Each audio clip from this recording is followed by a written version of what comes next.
नमस्कार, स्वागत है आपका आज की तारीख में। मैं अभिसार शर्मा और आज की तारीख में वो मुद्दे जिनका जनता से है सीधा सरोकार। और आज बात प्याज की, जिसका स्वाद नहीं बल्कि उसके आंसू हैं जनता की आंखों में। और जैसा कि हम इस रिपोर्ट में साबित करने वाले हैं कि एमपी की मेरा मतलब शिवराज सरकार की उदासीनता और गलती का खमियाजा किसान से लेकर आम आदमी भुगत रहा है, पूरा देश भुगत रहा है। आप देखेंगे कि राज्य सरकार की गलती किस तरह से प्याज को आम इंसान की पहुंच से बाहर कर रही है। ऐसे में केंद्र की मोदी सरकार को देखना होगा कि शिवराज सरकार की गलत नीतियों से महंगे हो रहे प्याज से वो क्या देश को किस तरह से बचाएंगे।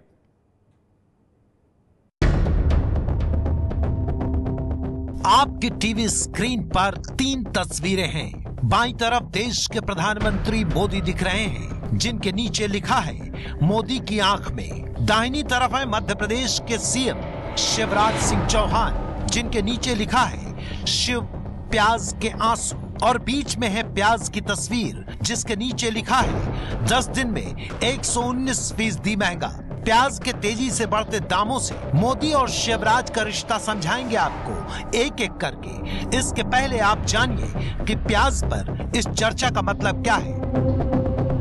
आपको जो प्याज कल तक 20 रुपए किलो मिल जाता था दिल्ली एनसीआर में, अब वो 30 से 40 रुपए किलो हो गया है। और पूरे देश में प्याज की सप्लाई करने वाली नासिक की लासल गांव मंडी में थोक दाम में 119% का इजाफा हुआ है 10 दिन के भीतर। अब आपके मन में सवाल होगा कि अचानक प्याज के दाम बढ़ने क्यों लगे हैं। इसकी वजह जानने के लिए एबीपी न्यूज संवाददाता रविकांत राजस्थान के अलवर पहुंचे, जहां से दिल्ली और आसपास के इलाके में प्याज की सप्लाई होती है। एबीपी न्यूज संवाददाता मृत्युंजय सिंह नासिक की लासल गांव मंडी पहुंचे, जिस पर पूरे भारत में प्याज की सप्लाई और दाम का दारोमदार है। हमने प्याज के किसान, आढ़त, मंडी, थोक विक्रेता और फुटकर विक्रेता से ग्राहक तक पड़ताल की है। प्याज के खेत से मंडी तक महंगे प्याज की वजह जानेंगे, वो सस्ता कैसे होगा ये भी बताएंगे। लेकिन उससे पहले आपको याद दिला दें कि इस देश में प्याज सरकारें बनाने और गिराने का भी काम करता है, लेकिन हर साल इस मौसम में वो क्यों महंगा हो जाता है ये समझ नहीं आता। इस सवाल का जवाब जानने के लिए हम आपको देश के मौजूदा प्रधानमंत्री नरेंद्र मोदी के 2014 में दिए गए कुछ बयानों को जोड़कर सुनाते हैं। अगर रियल टाइम डाटा हो तो आप तय कर सकते हो भाई गेहूं इतना है, इतनी रिक्वायरमेंट है, और लल पीरियड में आप तय कर सकते हो भाई अब साउथ में गेहूं खाना शुरू किया है, चलिए हम गेहूं को ट्रांसफर करें और वहां पर हम स्टोर कर दें। लेकिन मोदी जी ये तो लॉन्ग टर्म है। ये लॉन्ग टर्म नहीं है, ये तो तुरंत करने वाले काम है जी, तुरंत करने वाले काम है। दूसरा, food corporation of India miserably fail गया है। मैं मानता हूं उसको 3 हिस्सों में बांट देना चाहिए। एक हिस्सा वो हो जिसका काम सिर्फ प्रोक्योरमेंट का रहे, दूसरी पार्ट ये हो जो सिर्फ स्टोरेज का काम देखे, ये बिक रहा है, चूहे खा रहे हैं, वो सब बंद हो जाए। और तीसरा, डिस्ट्रीब्यूशन वाला डिपार्टमेंट अलग हो कि एक रेलवे स्टेशन पर टमाटर आए हैं और यहाँ से मानो मुंबई टमाटर ले जाने हैं, लेकिन एक दिन पहले मार्बल आया है, रेलवे कहता है जो पहले आया वो गया, तो मार्बल पहले जाता है, टमाटर पड़ा रहता है, खराब हो जाता है। तो हम रेलवे में एग्रीकल्चर सेक्टर को प्रायोरिटी को क्यों न दें, ताकि हमारा किसान जो पैदा करता है वो समय से पहले पहुंचे। यानी फसल की जरूरत, खरीद और सप्लाई सही रहने से महंगाई पर काबू करने का ये मोदी फार्मूला था चुनाव के पहले। तब अब क्या हुआ, चूक कहां हुई, समझिए। इसके लिए आपको ले चलते हैं अलवर का कस्बा डेहरा। वहाँ के किसान बन्नी राम हर साल प्याज की खेती करते हैं। अभी प्याज नहीं लगा पाए क्योंकि अच्छी बारिश नहीं हुई है। फसल 15 दिन देर हो गई है। सरकार को भी तो नीति बनानी चाहिए, इस पर सरकार को भी तो कुछ सोचना चाहिए कि फसल कैसे पैदा हो रही है, कितनी लागत आ रही है। सरकार तो कोई बताने वाली है ही नहीं। कोई आपको आ करके ये बताता है कि इस बार प्याज कितनी लगाओ या ज़्यादा लगाने से फ़ायदा होगा। अब प्याज है, इतनी लगाओ, ज़्यादा मत लगाओ, या नुकसान होगा या नहीं होगा, ऐसे कोई बताने ही नहीं। ठीक है, समर्थन मूल्य थोड़ी एक भाई या रेट तो बिके ही बिके। जैसे गेहूं है, सिरसू है, उनका समर्थन मूल्य तो है। अब भाई गेहूं 1750, 1700, 1680 बिकेगा, वहाँ तो बिकेगा ही बिकेगा। ये या इसका समर्थन मूल्य थोड़ी है बिके 100 रुपये मण बिके। फिर कैसे पता लगेगा कि वो कितने की आपको बेचना है? हमसे बताएं भाई, तेरी प्याज 200 रुपये मण में बेचें, फिर हम क्या करें? उसको कच्ची सब्जी है, नहीं बेचें तो दूसरे दिन खराब हो जाए, वो खेत में फेंकनी पड़े, फिर हम क्या करें बताओ? किसान बन्नीराम दो बड़ी बातें बता रहे हैं। पहली, प्याज जैसी फसल के लिए सरकार की कोई नीति नहीं है, न्यूनतम रेट तय नहीं होता है। दूसरी, मंडी में आढ़तिया जो रेट लगा दे उसी पर किसान को अपनी उपज बेचनी पड़ती है।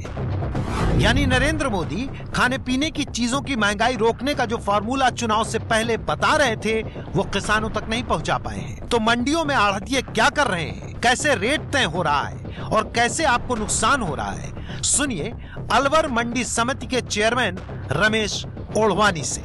आप उसको बताते हैं कि कितने का बिकेगा या वो बताता है?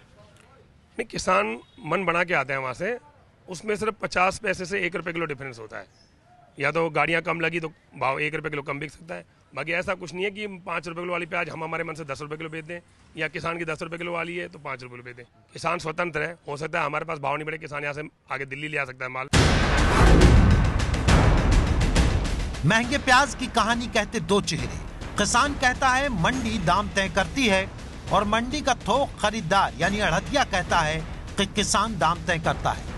इन्हीं दो पार्टों के बीच फंसे हैं आम आदमी, किसान और प्याज के दाम। इसमें किसान को सस्ता और आम आदमी को महंगा पड़ता है प्याज। तो फिर प्याज की महंगाई का मुनाफा कौन ले जा रहा है और कैसे, आइए समझाते हैं आपको। किसान प्याज लाकर मंडी में आढ़त को बेचता है। आढ़त 7.5% कमीशन लेकर दूसरी मंडी या थोक बाजार के आढ़ती को प्याज बेच देती है। फिर वहां का आढ़ती 7% कमीशन लेकर स्थानीय व्यापारी को प्याज बेचता है, जो प्याज आपके घर तक पहुंचता है। यानी किसान का प्याज आपकी थाली तक पहुंचने से पहले 3 और हाथों से गुजरता है और मुनाफे में दाम बढ़ता जाता है। लाने ले जाने का खर्चा और उत्पाद में खराबी का खर्चा उसे और महंगा बनाता है। कैसे, वो भी समझिए।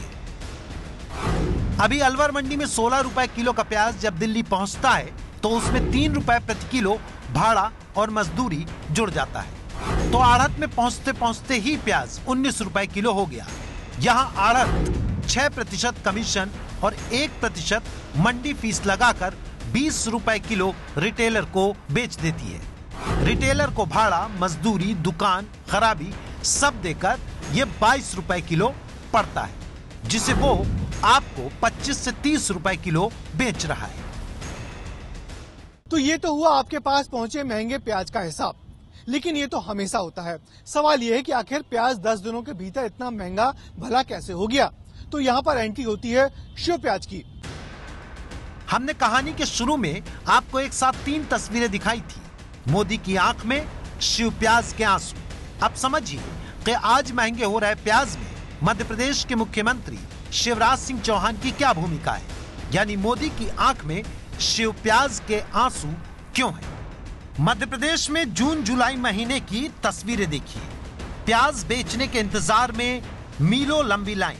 प्याज खरीदने के बाद सड़ता सरकारी प्याज। सड़े प्याज की बदबू से बीमार होते स्कूली बच्चे और मध्य प्रदेश सरकार की योजना कि प्याज के ईंधन से बिजली बनाई जाएगी।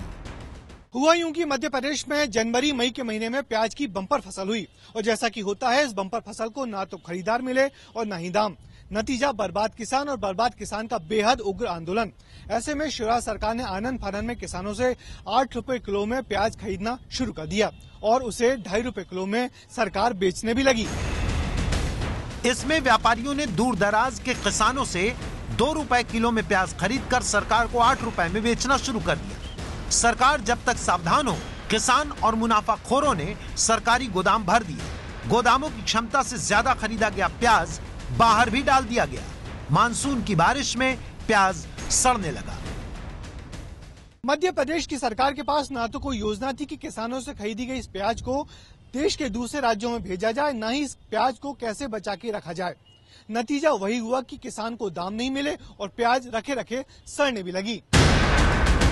मध्य प्रदेश का किसान अपनी आधी प्याज की फसल सितंबर में बेचता था, पर अस्थिरता में कम दाम में पूरी फसल निकाल दी। नतीजा, मंडियों में इस समय पहुंचने वाली प्याज की मात्रा कम हो गई।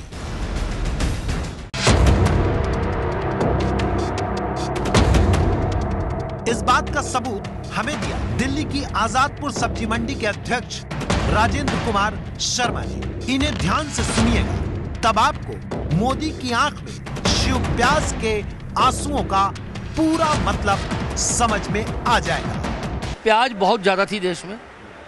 एमपी गवर्नमेंट ने बिना दिमाग लगाए प्याज खरीद लिया 8 रुपए किलो, और उसे खरीदने के बाद वहीं पर किसानों व्यापारियों को 2, 2.5, 3 रुपए किलो बेच दिया। उन्होंने उठा के वो स्टॉक में लगा लिया। आज वही प्याज वो 10-12 रुपए किलो वहाँ पर बेच रहे हैं। एमपी गवर्नमेंट ने जितना भंडारण की व्यवस्था थी उतना भंडार गृहों में डाल दिया, बाकी प्याज खुले में पड़ा रहा। बरसात आ गई और वो प्याज बरसात में भीग के सड़ गया। जिनके पास, किसानों के पास, व्यापारियों के पास प्याज था, उनके दिमाग में आया कि प्याज की कमी हो गई है और प्याज अब तेज होगा, तो प्याज धीरे धीरे तेज होने लगा। कर्नाटका और आंध्रा की फसल अगस्त में आती है। सबसे पहले प्याज किसानों ने कम लगाई क्योंकि 2, 3, 4 रुपए किलो बिक रही थी, और वो बरसात के बिना फसल दोनों स्टेट में खराब हो रही है। इन दो बातों के पीछे किसान और व्यापारी, जिनके पास भी हिंदुस्तान में प्याज है, वहाँ से प्याज की तेजी शुरू हुई, और जो प्याज यहाँ 5 रुपए बिक रहा था उनके पास, वो उन्होंने 15 रुपए किलो बेचना शुरू कर दिया। सुना आपने मोदी सरकार के सपनों को शिवराज की नीतियों ने कैसे आंसुओं में बदल दिया। अब आपको नासिक की लासल गांव मंडी ले चलते हैं। आपके टीवी स्क्रीन पर हिलती डुलती तस्वीरें दिख रही हैं। दरअसल जैसे ही एबीपी न्यूज संवाददाता मृत्युंजय कुमार सिंह लासल गांव प्याज मंडी पहुंचे, उन्होंने प्याज के बढ़ते दाम पर बात करनी शुरू की। वहां मौजूद व्यापारी गुस्से में आ गए, कहने लगे जब सस्ता था तब क्यों नहीं दिखाया। इसके बाद यहां बातचीत आगे नहीं बढ़ सकी। इसलिए देश की सबसे बड़ी मंडी की महंगाई तो हमने आपको बता दी, पर उसकी वजह हम आपको आज यहां नहीं बता पा रहे हैं। पर इस मुद्दे को लेकर हम देश की संसद तक भी पहुंचे। वहां सांसदों के पास समाधान तो नहीं, पर बयान जरूर मिले। आप सुन लें, क्योंकि महंगाई पर जब आपको जवाबदेही तय करनी हो तो इनके चेहरे जरूर याद कर लीजिए। ये बीच में जो होर्डिंग करने वाले हैं जी, ये लोग इसका फायदा उठाते हैं। अगर किसान को फायदा हो जाए तो हम लोग विरोध कतई न करें। टमाटर 100 रुपए किलो, प्याज इतना बढ़ गया है, और भी सब्जियों के दाम बहुत बढ़ गए हैं। तो वही मैं कह रहा हूँ कि टोटल फेलियर है। सही दाम नहीं मिल पाता किसान को, वो सही दाम पे ला नहीं पाता। फिर जो बीच के लोग हैं ये अपने हिसाब से निर्धारित करते हैं और उपभोक्ता कीमत चुकाता है। सब्जियों के दाम बढ़ना नहीं बढ़ना ये सारा अपना केंद्र सरकार का विषय नहीं है, राज्य सरकारों का भी विषय है, और सारी मंडियां उनके अंडर में आती हैं, तो ये अपना राज्य सरकार को भी देखना चाहिए। अब महंगाई के मोर्चे पर पीएम मोदी को देखना है कि वो शिव प्याज के आंसुओं को कैसे रोकते हैं। राजस्थान के अलवर से रविकांत के साथ महाराष्ट्र के नासिक से मृत्युंजय कुमार सिंह की रिपोर्ट। टमाटर के भाव 80 से 110 रुपए प्रति किलो हैं। कुछ जगहों पर टमाटर की कीमतें कम भी हुई हैं, लेकिन टमाटर अब भी आम इंसान की पहुंच से बाहर है। क्यों? आइए देखते हैं रिपोर्ट। राजधानी दिल्ली में टमाटर 80 रुपए से 110 रुपए प्रति किलो। पुणे में टमाटर 60 से 70 रुपए प्रति किलो। नागपुर में टमाटर 80 रुपए प्रति किलो और लुधियाना में टमाटर 80 से 100 रुपए प्रति किलो। टमाटर की आसमान छूती इन कीमतों ने आम आदमी का बजट बिगाड़ कर रख दिया है। जो 2-2 किलो लेते थे, पहिया आधा किलो पे आ गए हैं। हर सब्जी में तो टमाटर लगता ही है, तो लेना ही पड़ता है। 22 जून से पहले यही टमाटर बाजार में 20 से 25 रुपए किलो था। अब टमाटर के सस्ता होने की उम्मीद तक नहीं है, जब तक अगली फसल बाजार में नहीं आएगी। हमने आपको 8 फरवरी को घंटी बजाओ के शो में मध्य प्रदेश समेत 3 राज्यों में टमाटर की बर्बादी पर एक रिपोर्ट दिखाई थी और भविष्य में उसके महंगा होने की भविष्यवाणी की थी, जो सच साबित हुई। वहीं इसी महीने की 26 तारीख को तेजी से महंगे हो रहे टमाटर की वजह से आपको ये भी बताया था कि कब तक टमाटर के सस्ते होने की उम्मीद है। यहाँ ये जानना बेहद जरूरी है कि आखिर टमाटर इतना महंगा कैसे हुआ। देश में सबसे ज्यादा टमाटर की पैदावार कर्नाटक, महाराष्ट्र और हिमाचल प्रदेश में होती है। सही कीमत नहीं मिलने पर आधे किसानों ने टमाटर नहीं उगाया। वहीं कर्नाटक में ज्यादा गर्मी की वजह से टमाटर की फसल सूख गई। महाराष्ट्र और हिमाचल प्रदेश में भारी बारिश की वजह से टमाटर की फसल को नुकसान पहुंचा। खराब रास्तों की वजह से टमाटर मंडियों में देरी से पहुंच रहा है। इन्हीं वजहों से टमाटर के भाव 100 रुपए प्रति किलो तक पहुंच गए। साल में 2 बार इस देश में टमाटर की फसल होती है। पहली फसल फरवरी के आसपास बोई जाती है, वहीं दूसरी फसल अगस्त तक बोई जाती है, जो कि नवंबर में तैयार होती है। साफ है कि जब तक टमाटर की जाड़े की फसल बाजार में नहीं आती, तब तक टमाटर की ऊंची कीमत लोगों का स्वाद बिगाड़ती रहेगी। ये है एबीपी न्यूज़, आपको रखे आगे।